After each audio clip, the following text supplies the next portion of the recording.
စိတ်ညို့အတက်ပညာနဲ့ပတ်သက်၍အရှိတိုင်းအနောက်တိုင်းစိတ်ညို့ပညာဖြစ်စမ်းများကိုစာရေးသူတော်တော်များများဖတ်ဖို့လေ့လာဖို့ကြမှာပါ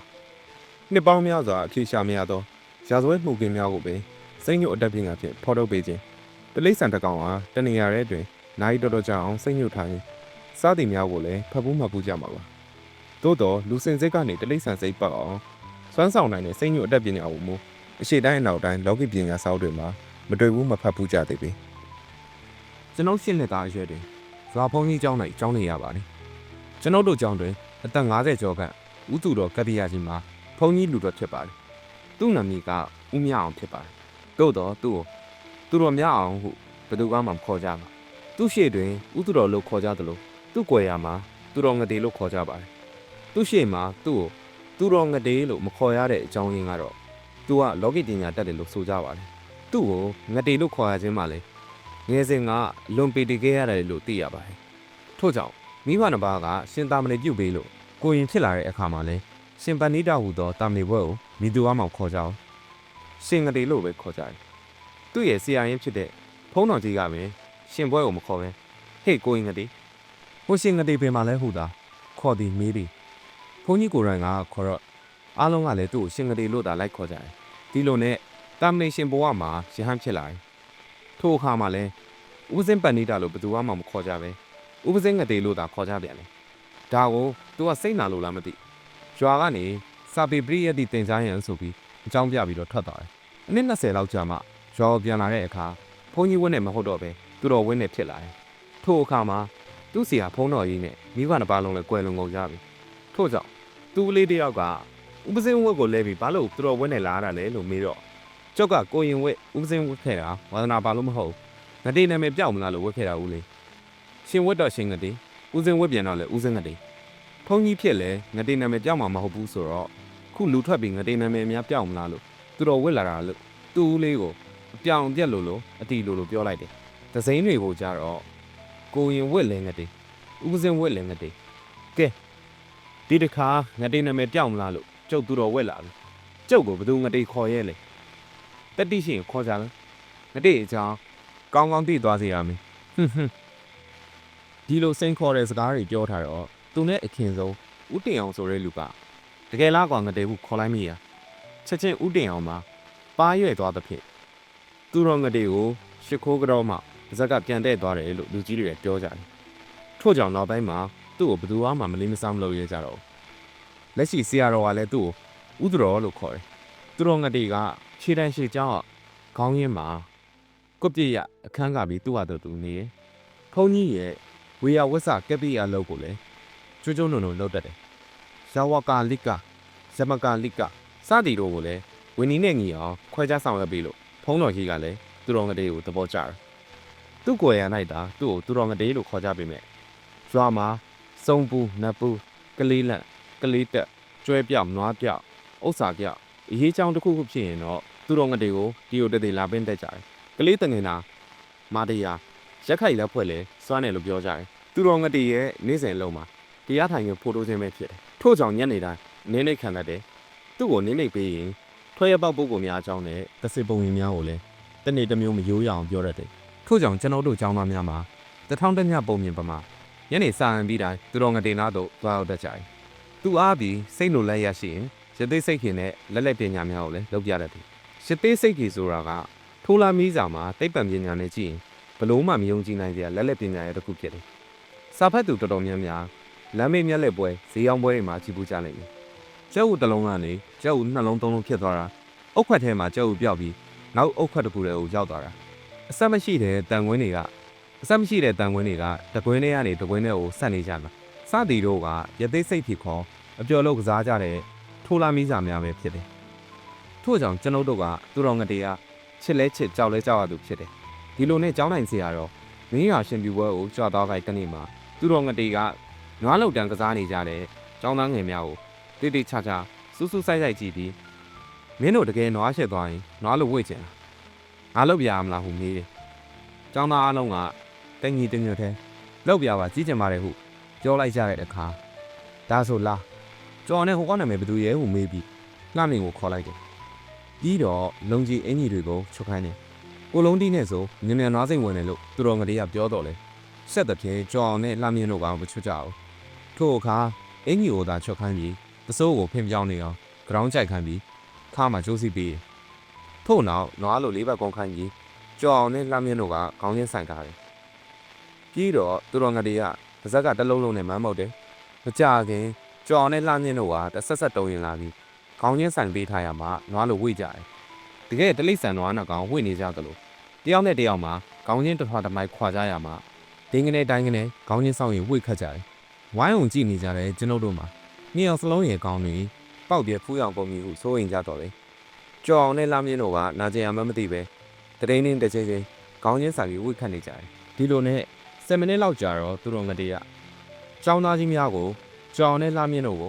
ဝိုင်းဝဲဖြန့်ပြခိုင်းတယ်ကျောင်းသားကြီး3အောင်လောက်ကကြော်အောင်နဲ့လှမြင့်တို့ကိုဝိုင်းဆွဲထားကြတယ်ဒါပေမဲ့ကျောင်းနဲ့လှမြင့်တို့ကကျောင်းသားကြီးတွေဝိုင်းဆွဲထားတဲ့ကြားကအတင်းယုံထပ်ပြီးတယောက်နဲ့တယောက်ခေါင်းရင်းဆိုင်ဝှက်ခတ်ဖို့သာရုန်းကန်နေကြတယ်။ဒါကိုစိုက်ကြည့်ပြီးသူတော်ငတေးကပုံနကနွားနဲ့အာနာဝကနွားဝှက်ခတ်ကြအောင်ပဲလွတ်ပေးလိုက်ကြကန်ဟုဆိုတော့အခါဝိုင်းချုပ်ထားရမှလွတ်ပေးလိုက်ကြတော့ကျွန်ုပ်တို့အားလုံးလမ်းဖြတ်ပြီးအလိုလိုနောက်ဆုံးမိသားဖြစ်သွားတယ်။အဲ့ဒီလိုလွတ်ပေးလိုက်တော့မှကျောင်းနဲ့လှမြင့်တို့ကကျွမ်းတော်ရံပတ်နှကောင်ဝင်နေကြသလိုတယောက်နဲ့တယောက်လက်ပတ်ဝင်နေကြပြီးတလန်အကွာလောက်ရောက်တော့မှကစုံပေါက်ပြေးဝင်ပြီးခေါင်းရင်းပြေးဆောင်ကြတာနေကြီးတုံသွားသလားတော့ထင်ရတယ်။ဒါမှအာငါဝကနွားနဲ့ပေါ်နကနွားကွာပြေးဆောင်လိုက်စမ်းဝိတ်ခတ်လိုက်ကြတယ်ဟင်းတော့အလောက်ကနော်တောင့်ထားတာမီစတဲ့နော်တော်ပြီလှမြင့်နဲ့ကြောင်တို့အမေရိကန်နွားစိတ်ပေါက်နေကြပြီကိုသူတို့နှစ်ယောက်ခွာလိုက်တအားပြေးဆောင်လိုက်ဝိတ်ခတ်လိုက်လုံးနေကြတာကိုမြင်ုံနဲ့သိတာတယ်ဒီလိုနဲ့7မိနစ်လောက်ကြာသွားပြန်ရောကျောင်းသားကြီးများသူတော်ငတေးကကြောင်နဲ့လှမြင့်တို့ကိုပြန်ပြီးဆွဲခိုင်းပြန်တယ်ကျောင်းသားငယ်တယောက်ကိုလည်းရေတစ်ဖက်သွားခတ်ခိုင်းတယ်နှစ်ယောက်လုံးကိုချုပ်ထားကြတော့လေအခုထိအမျိုးမပြေကြသေးပဲတယောက်နဲ့တယောက်နောက်ထပ်ဝိရန်အတင်းရုံးခံလျက်ရှိနေကြသေးပါတယ်ဤတီကိုသူတော်ငတေးကကျောင်းသားငယ်ခတ်ပေးလာတဲ့ရေနဲ့နှစ်ယောက်စလုံးရဲ့မျက်နှာကိုလှမ်းပတ်လိုက်တယ်ထို့အခါမှာနှစ်ယောက်စလုံးရုတ်တရက်ငြိမ်ကျသွားပြီးကျောင်းသားကြီးတယောက်စီရဲ့ရှင်ဝင်ထဲမှာပက်လက်သတိမေ့မျောသွားတယ်နောက်တစ်ခါကျောင်းသားငယ်တယောက်ဟာနောက်ထပ်ရေတစ်ခွက်ခတ်ခိုင်းပြီးတကိုယ်လုံးကိုလက်နဲ့ရေဖြန်းလိုက်တော့မှနှစ်ယောက်စလုံးသတိရပြီးမော်တော်ထထိုင်ကြတယ်စောစောကတယောက်နဲ့တယောက်ခေါင်းချင်းဆောင်ခတ်ထားကြတာကိုစိုးရင်နေကြတဲ့ចောင်းသားကြီးများမင်းတို့ခေါင်းနေမနာဘူးလားလို့မေးလိုက်ကြရညောင်စလုံးကကြောင်စီစီနဲ့မနာပါဘူးဘာဖြစ်လို့လဲလို့ပြန်ပြီးမေးပါတယ်မင်းတို့နေအောင်စောစောကဘာဖြစ်ကြလဲထို့တော့မေးလိုက်တော့အခါနိုင်နေဘာမှမဖြစ်ပါဘူးဘာဖြစ်လို့လဲလို့ပြန်ပြီးတော့မေးခွန်းထုတ်ကြပြန်ပါလေဟာစောစောကမင်းတို့နေအောင်နွားလိုတွေဝှက်ခတ်နေကြတာထို့တော့ចောင်းသားကြီးများပြောလိုက်တော့အခါငါတို့ကယူလို့နွားလို့ခတ်ရမှာလားလို့ចောင်းသားကြီးများစကားမဆုံးမိပါပဲလှနဲ့ကចောင်းသားကြီးများကိုပြန်ပြီးអော်ပါတယ်စောစောကသူ့ရင်ခွင်ထဲမှာပက်လက်သတိမေ့နေခဲ့တော့ကျောင်းရဲ့ကောင်းကိုထုံးတာအာလူခုကြီးထွက်နေလိမ့်မယ်အထင်နဲ့ပုတ်ဖိစမ်းညစ်ကြည့်ပါတယ်ကျောင်းအောင်ကောင်းကဘာမှမဖြစ်လှမြင့်ကောင်းပါလေမိတိအနာစာခုထင်မြန်မရှိចောင်းသားကြီးများဝိုင်းမေးဝိုင်းစမ်းနေကြသည်ကိုပြုံးပြုံးကြီးစိုက်ကြည့်နေတော့သူတို့ငတဲ့ကဲနောက်မင်းတို့ဘယ်သူနွားလို့ဝှေ့ကြအောင်မလဲလို့မေးလိုက်ရကျောင်းနဲ့လှမြင့်တို့စောစောကဝှေ့ခတ်ကြသည်ကိုမျက်မြင်ကိုယ်တွေဖြစ်ခဲ့ကြတော့ကျောင်းသားများဒီသူမှနှုတ်ကမဟာရဲပဲသူတော်ငတဲ့ရဲ့မျက်နှာကိုသာအောင်တစီငေးကြည့်နေကြပါတယ်ဤတီနဲ့ဇလန်းမပြီးသေးသူတော်ငတဲ့ကဆက်ပြီးပြောပြမှာလေနောက်ကိုမင်းတို့နွားလို့လုပ်ပြီးမကစားကြနဲ့နွားဆိုတာဘာအသိဉာဏ်မှမရှိလမ်းသွားလမ်းလာပညာတဲ့တယောက်ကမင်းတို့နွားလို့တန်ကစားနေကြတော့မြင်လို့လက်တဲ့စမ်းပြီးပညာပြသွားရင်မင်းတို့တစ်သက်လုံးနွားစိတ်ပေါက်ပြီးကြာရင်နွားဖြစ်သွားတတ်တယ်လူစင်စစ်ကတမန်ကြောင့်ဖြစ်သွားတဲ့အကြောင်းမင်းတို့မကြားဘူးကြဘူးလားဟုပြောပါတယ်။ကျောင်းသားကြီးများကျွန်တော်တို့မကြားဘူးပါဘူး။ဦးသူတော်ပြောပြပါလို့ဝိုင်းပြောကြရ။ညကြတော့ပြောပြမယ်။ခိုးမင်းတို့ကိုငါနွားတိုက်ပြတဲ့အကြောင်းဖုန်းကြီးပြန်လာရင်ဘယ်သူမှပြန်မပြောရအောင်နော်။ရွာလူတွေကိုလည်းမပြောရအောင်။ငါမှထားရဲနဲ့မင်းတို့တယောက်ယောက်ကိုပြောရင်ပြောတဲ့အကောင်ကိုနွားဖြစ်သွားအောင်ငါလုပ်ပြလိုက်မယ်။အားလုံးကြားကြလား။ကြားပါတယ်ဦး။အေးမင်းတို့စကားကိုမင်းတို့မှတ်ထားကြ။မင်းတို့လိုအသက်ရှိတဲ့တဝိညာဏကကိုနွားလို့စိတ်ပြောင်းခိုင်းပြီးဝှက်ခတ်ခိုင်းတာဘာမှမခက်ဘူးဝိညာဏကလို့ခေါ်တဲ့အသက်မရှိတာကိုလည်းငါအသက်ဝင်အောင်လုပ်ပြလို့ရတယ်မင်းတို့မယုံရင်ဟိုမှာတွေ့လားဇေအမိုးမြက်ကွဲအုပ်ဖို့လုပ်ထားတဲ့ဝချမ်းများရှိရှိနှစ်ပြားကိုတောက်ယူကြလားငါပြအောင်မယ်ထို့သူပြောလိုက်ရာចောင်းသားကြီးများသူ့ထငါဦးမြက်ကွဲလောက်ရန်ရွေတက်ထားတဲ့ဝချမ်းများနှစ်ပြားကိုပြေးပြီးယူကြတယ်ចောင်းသားကြီးများယူလာပြီးကြတော့ဝချမ်းများနှစ်ခုထဲမှာ2လန်3လန်လောက်ရှိတဲ့ဝချမ်းများနှစ်ပြားကိုသူ သူတော်ငတွေကပူကတ်ဆုပ်ကိုင်းကြည့်ကအညီဖြတ်ပြီးလူကြီးခါလောက်အမြင့်ရှိတဲ့ကျောင်းနိုင်နှလုံးရဲ့ဟိုဘက်ဒီဘက်မှာအညီပူးချီလိုက်တယ်ဝက်ချမ်းများနှစ်ပြားရဲ့အစွန်းနှစ်ဖက်မှာအလဲကကျောင်းနိုင်သာနှလုံးခတ်နေသဖြင့်တောင်စုံနီးပါးခန့်ကွာနေတယ်ထို့ကွာနေသောဝက်ချမ်းများနှစ်ပြားကိုသူတော်ငတွေကအလဲပိုင်းနှစ်ပြားကိုပူကတ်ကိုင်းပြီးမမ်းမုတ်လိုက်တယ်သူတော်ငတွေမမ်းမုတ်ပြီးလက်လွတ်လိုက်သောဝက်ချမ်းများနှစ်ပြားမှာအလဲကကျောင်းနိုင်ခန့်နေသဖြင့်တောင်စုံနီးပါးပြန်ကွာသွားကြတယ်ဤတီကိုသူတော်ငတွေကအနားကက်သွားပြီးကဲကဆန်းဆိုမြန်ကပ်ပြာသားအေးဟုတ်ပြီဆွဲတော့မြန်ပြေးလို့စမ်းငါတဲဘာရှက်နေလဲကတ်ကြပါစို့ငါမိတ်မဟုတ်အထက်ဆရာမိတ်ကတ်ဆိုကတ်လှုပ်ဆိုလို့ဘုတ်ဆောင်မအောင်မကြိုက်ဘူးလားဟုတ်ပါဇက်ကလည်းရုပ်တာအနတ္တတွေကိုစိုးပြပါနမ်းပြမလားနမ်းမပြဘူးလားထို့သူဆိုလိုက်စင်ပါပဲလက်မပြားလောက်ရှိတဲ့ဝက်ဆမ်းများနှစ်ပြားမှာညှုတ်ပဲ့တုံညွတ်လာကြပြီးမကြမီမှာပူကတ်သွားကြတယ်ဤဒီကိုကြည့်၍ကျောင်းသားများမှာအောင်မဆုံးဖြစ်နေကြပြန်တယ်ကျောင်းတိုင်နဲ့ဖက်စီထားသောဝက်ချမ်းပြားအလဲပိုင်းနှစ်ခုပူကတ်နေကြသည်ကိုတဖန်သူတော်ငတွေကကဲလူတွေဝိုင်းချနေကြတာမြင်ကွင်းကြီးရှက်မရှိတဲ့ဟာတွေကိုခွဲကြတယ်မြန်ခွဲဆရာအမိတ်ငါအမိတ်ခွဲဆိုခွဲခွာဆိုခွာဆရာလာပြီထို့သူပြောလိုက်လေရဝက်ချမ်းများနှစ်ပြားမှာညှုတ်ပဲ့နဲ့ဖြစ်ပြောင်းသွားသွားကြတယ်ဤဒီကိုသူတော်ငတွေကဒါဘာသဘောလဲလို့ကျောင်းသားကြီးတွေဘက်ကိုကြည့်ရမေးရရုပ်တာအနတ္တတွေလည်းပြောခဲ့တဲ့ဖြင့်ကျောင်းသားကြီးတယောက်ကသူတော်အစိမ့်တိုက်တာဟုသောစကားမဆုံးမီသူတော်ငတွေကဘာအစိမ့်ကြမှာတိုက်တာမဟုတ်ဘူးဓာတ်ဖို့တမ်းမှာပူးပြတာငါဝက်ချမ်းပြားနှစ်ပြားပူးကတ်သွားအောင်လေနဲ့မှုတ်ထားတာပောက်ကရတွေအော်နေတာမင်းတို့အထင်ကြီးအောင်တောထင်တောင်းနေထင်အောင်လောက်ပြဟဲထို့သူပြောပြီးသူတော်ငတွေကသူ့ဖို့ကန်းရှိရာကျောင်းအောက်သို့ဝင်သွားပါတယ်ဒီလိုနဲ့သူတော်ငတွေနွားတိုက်ပွဲဝိထုလိုဇလန်းကိုဒီမှာပဲအဆုံးသတ်ထားပါတယ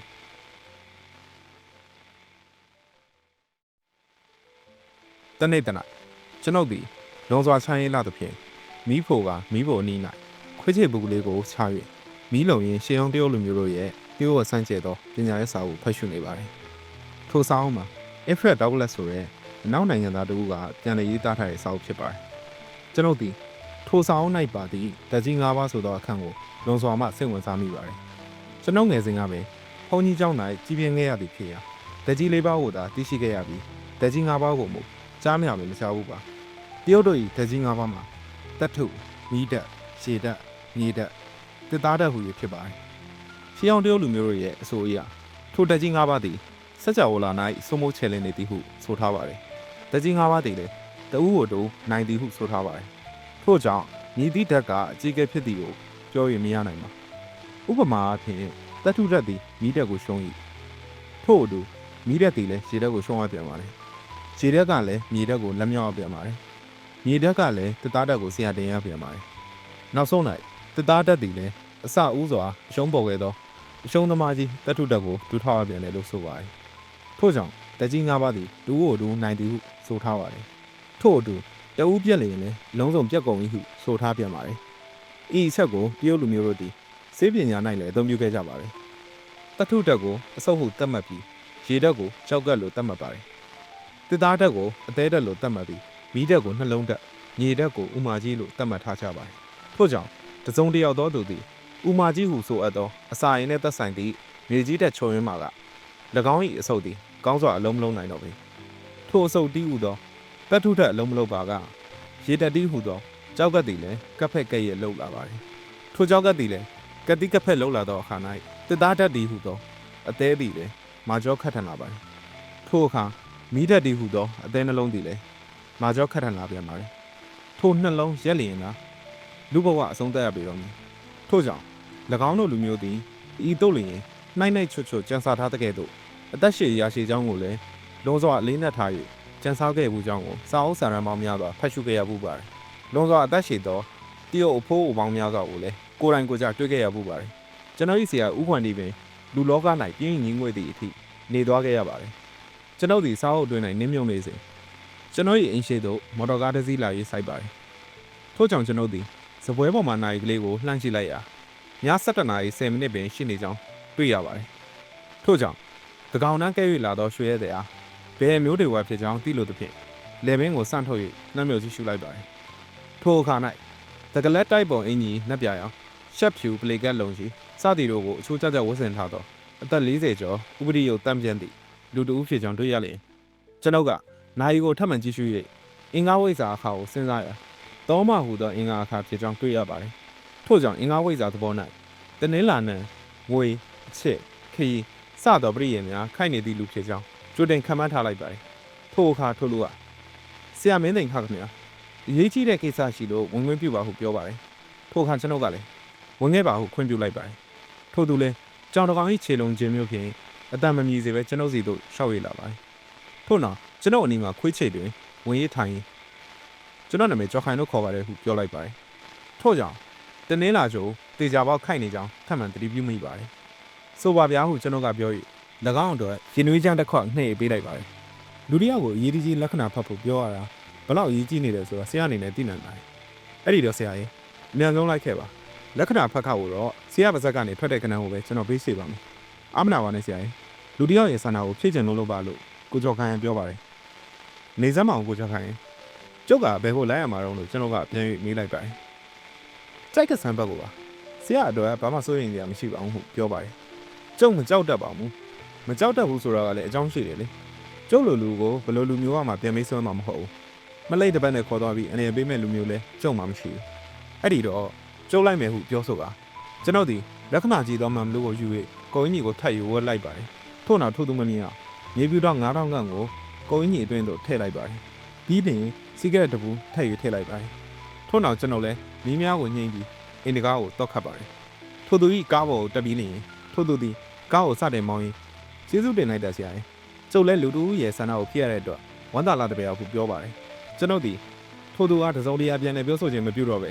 စီကရက်ကိုတောင်းရင်လက္ခဏာဆရာဖြစ်ဖြစ်အသက်မွေးဝမ်းကြောင်းပြီးသွားတော့ကျွန်တော်ရဲ့အကြောင်းကိုပြန်လဲစဉ်းစားမိပါတယ်ကိုကျော်ခိုင်မမှုကျွန်တော်ကအနောက်ဆက်မပေးလို့တော့တဖြင့်ကားဝတာမောင်းနေပါတယ်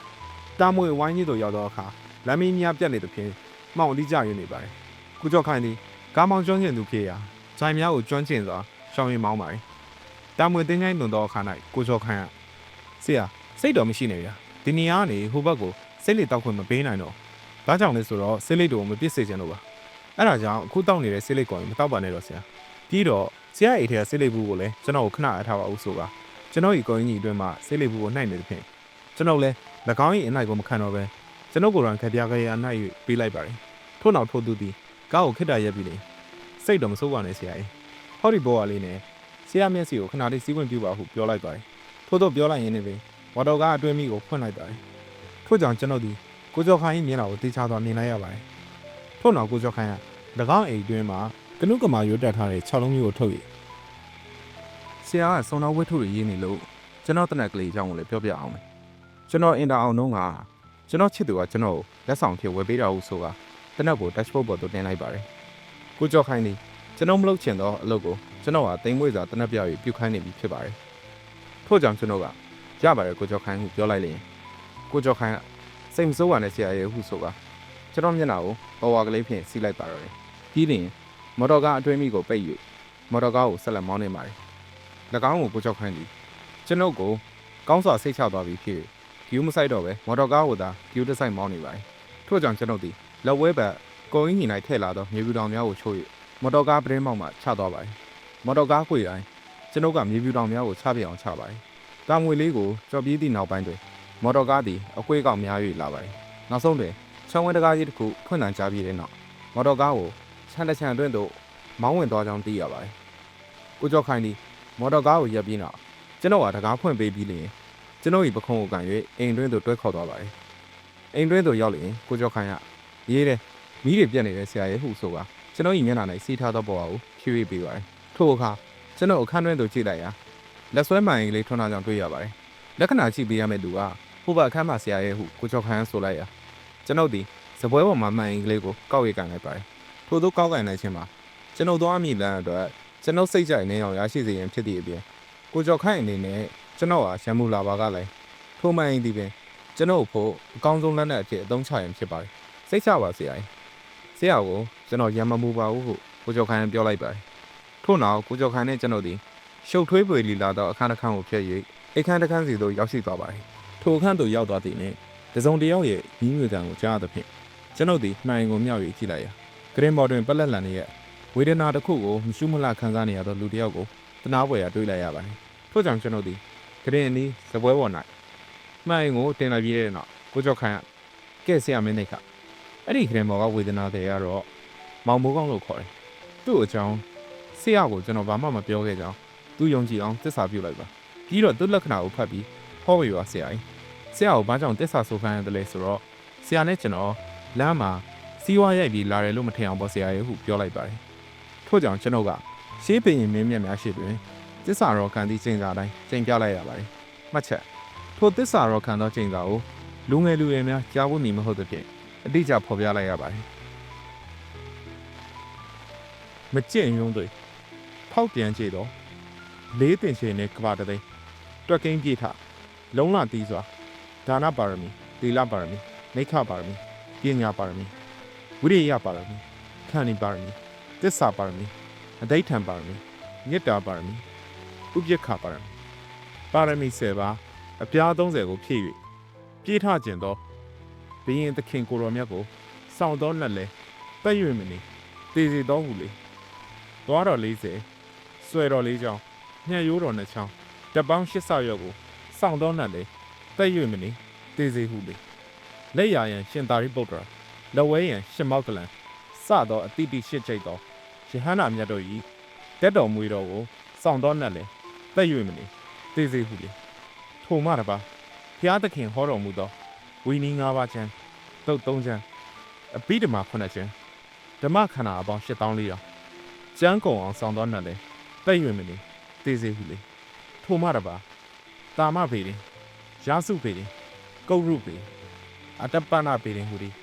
ဘေရင်လေးပုံကိုစောင့်တော်နဲ့လေတက်၍မနေတည်စီဟုလေထိုမှတပါသာသနာတော်9000ကိုစောင့်တော်နဲ့လေတက်၍မတည်တည်စီဟုလေထိုမှတပါသဗုဒိပါအပရကောရာဥဒ္ဒရကောရာရုပ်ပဝိတိဟာကျွန်းကြီးလေးကျွန်းကိုကျွန်းငယ်2000အရန်ဆောင်သောကျွန်းအပေါင်းတို့ဆောင်သောနဲ့လေတက်၍မနေတည်စေဟုလေထိုမှတပါမြေကြီး9တွင်မြင့်ငယ်900ဂင်းကရမုံနာအစီရဝရီမဟိတရဖူဟူရဲ့မကျွန်းအင်းရန်6မြောင်းအပေါင်းဆောင်မှခတ်သိမ်းနဲ့လည်းတက်၍မနေတည်စေဟုလေထိုမှတပါဟိမဝင်နာတော3000ကိုကုံအောင်ဆောင်သောအာဂတဆိုးပိတ်တနုံးမလွတ်ဖုတ်ပိတ်နဲ့လည်းတက်၍မနေတည်စေဟုလေထိုမှတပါအတာမုခိစန္နီပရမီတော်မဟာဂီရိစသောအရှိန်ပြင်းထန်ဝေဒဝွန်နှင့်ဂုံမန်ယခဂန္ဓပကစသည့်တေဝေအတုရိန်လောင်းကြော်ထင်ရှားသည့်နတ်အများလဲတက်၍မနေတည်စေဟုလေထိုမှတပါသွေးကဲသွေးနဲ့ပုတ်ပွက်ထား၍ကိုလက်ပြောင်းမြန်သွေးကဲအံ၍တည်စေဟုလေထိုမှတပါဘေး8ပါးဒန်10ပါးလဲထင်ရှားတက်၍လက်လက်ချက်ချင်းတည်စေဟုလေထိုမှတပါတားမြေဥစ္စာမကြပျက်စီးစီမီးတဆောင်ထုံသောရှောင်းတို့ကုံအောင်မကျွင်းပျက်စီးခြင်းတို့ရောက်စေတော်ဟုလေထိုမှတပါရေဝဲသွားလဲရေသားများထွေဆဲကလေးတွင်ရေနေအပေါင်းမိချောင်းလင်းပါညံ့ထိကန်၍မကန်းလိတ်ငါစား၍မနေတည်စေဟုလေထိုမှတပါကြီးဝဲသွားလဲချီသားများကိုးကလေးတွင်တစ်ကြားစင်ရဲဆိုင်တီးငမွေဝဲရဲစား၍ထွားထွားညံ့ညက်ကိုလုံးပြက်၍တည်စေဟုလေထိုမှတပါမူပွေးမွေဟငန်းပြောင်ငန်းကြားငန်း၅ပါးလဲပေါက်ထမနေတည်စေဟုလေထိုမှတပါတေးတုံညာလဲငရဲ၈ထက်ငရဲငယ်128ထက်တရိษံတိတ်တာအတုရကေအပယ်၄ပါးလားလေတော့ဟုလေထိုမှတပါလူဖြစ်ညာလဲနှုတ်ဖြူနှုတ်စော့မုံညင်းပုတ်အစင်းခေယူသိမလွတ်ဗတ်တကတ်ဗတ်တချာထိုအနာလဲဆွဲစေတော့ဟုလေထိုမှတပါမိခင်ဖခင်ခေါငင်ပြင်းထန်စန့်တုံချေတတ်မကွေးမိခင်တည်စီတော့ဟုလေထိုမှတပါမင်းကမလွတ်အမတ်ပေါ်ပါဆွဲကန်ရတာအိမ်သားလက်နဲ့သုံးမြီဆက်နဲ့ခြေလက်ဟောင်းလောင်းလဲဥကောင်းလဲ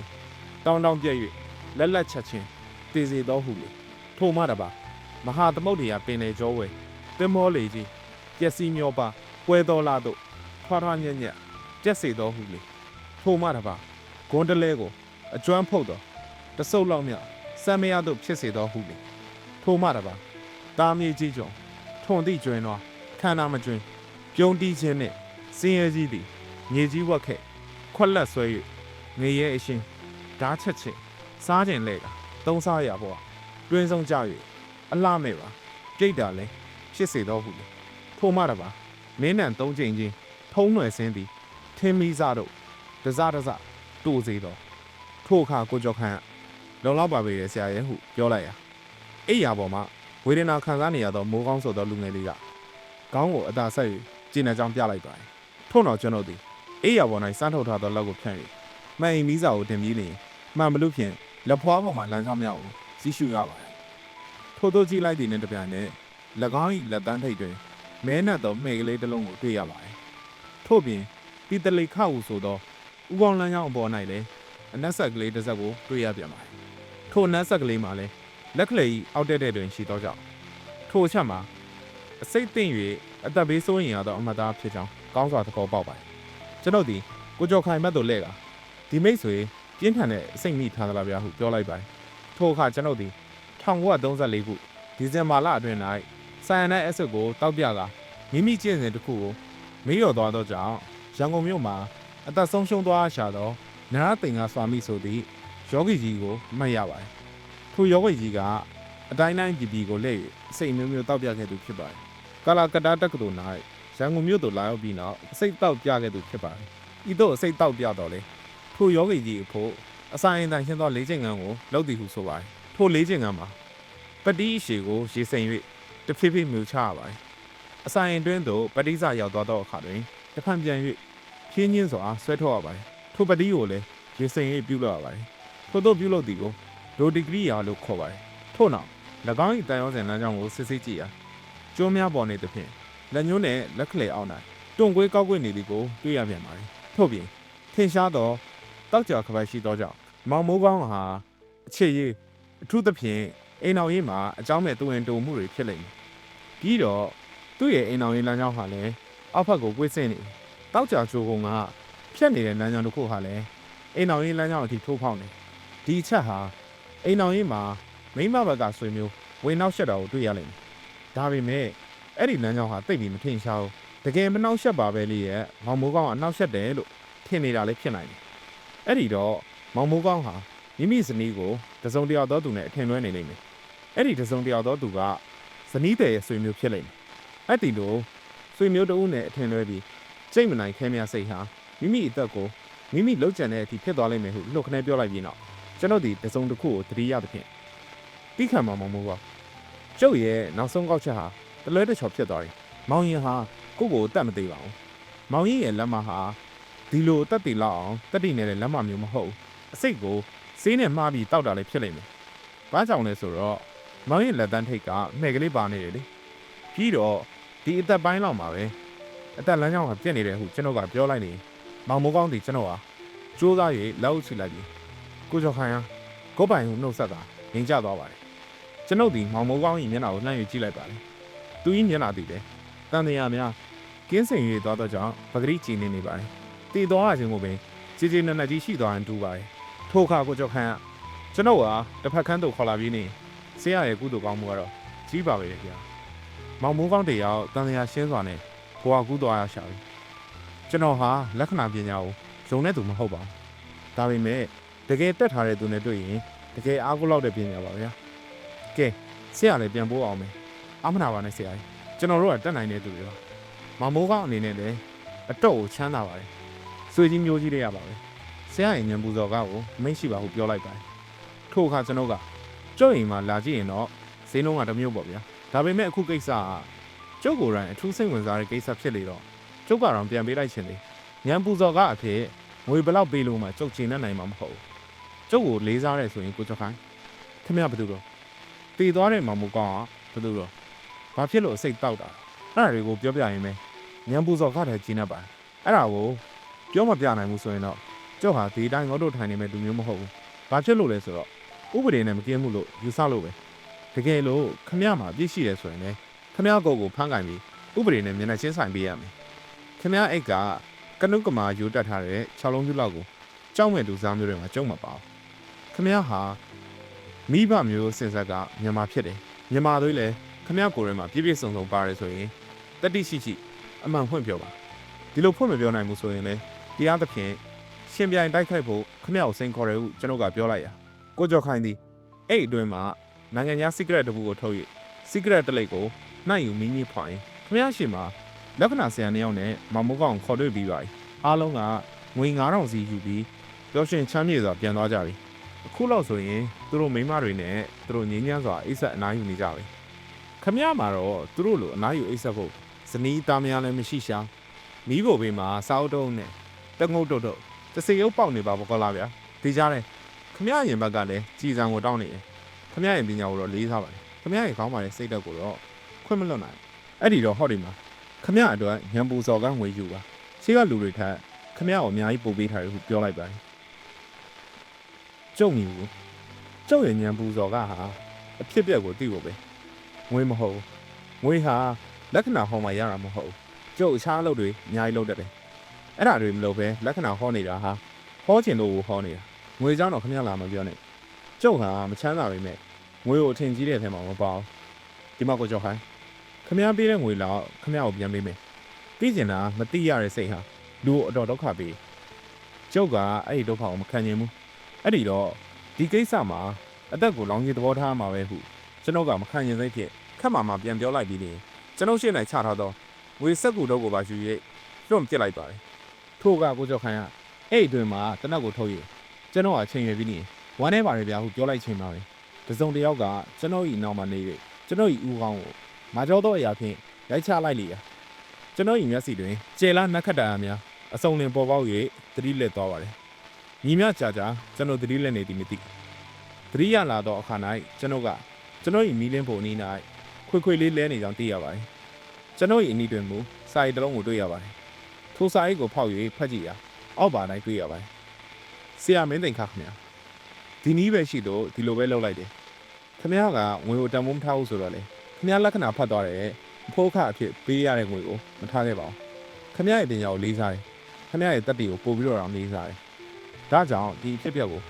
တနေ့နေ့တစ်ချိန်မှာပြောပြမှာပါမပြောသေးခင်ဒီတိခံပါခင်ဗျားရဲ့လမ်းမှာချထားတဲ့နီးဗျူကိုကျုပ်အပြန်မှာအားလုံးကောက်သွားမှာပါဒီတော့ခင်ဗျားညားကရောက်ခဲ့တဲ့နေရာကိုပြန်ပြီးရှာဖို့မစင်းစားပါနဲ့လေးစားလေးကြော်ခိုင်းကျွန်ုပ်ဒီထိုးစာကိုဖတ်ပြီးနောက်တောက်တစ်ချက်ခောက်လိုက်ပါတယ်ကိုကြော်ခိုင်းလာစဉ်ကအင်္ဂါဝိဇ္ဇာပညာအရာတနင်္လာစိုက်နေခြင်းမှာကိုကြော်ခိုင်းအတွက်ဒါမဟုတ်ကျွန်ုပ်အတွက်ပါကျုံးဝင်နေကြောင်းသတိမပြုမိခဲ့ခြင်းဖြစ်ပါတယ်တနင်္လာစိုက်နေတဲ့ဖြင့်ကျွန်ုပ်ဒီငွေလဲမရခဲ့ထို့အပြင်ကောင်းလဲနာဤထို့ကြောင့်ကောင်းလဲနာဤအမှန်စင်စစ်အင်္ဂါဝိဇ္ဇာ၌ကြောက်တော့အခါဘေးရင်မေးသူအတွက်ဒါမဟုတ်ဘေးရင်ဟောသူနဲ့ပါသက်ဆိုင်ကြောင်းသင်ငန်းစာလှလှချီရပေတော့တယ်တပ်ပေတတ်တာကမ္မတက္က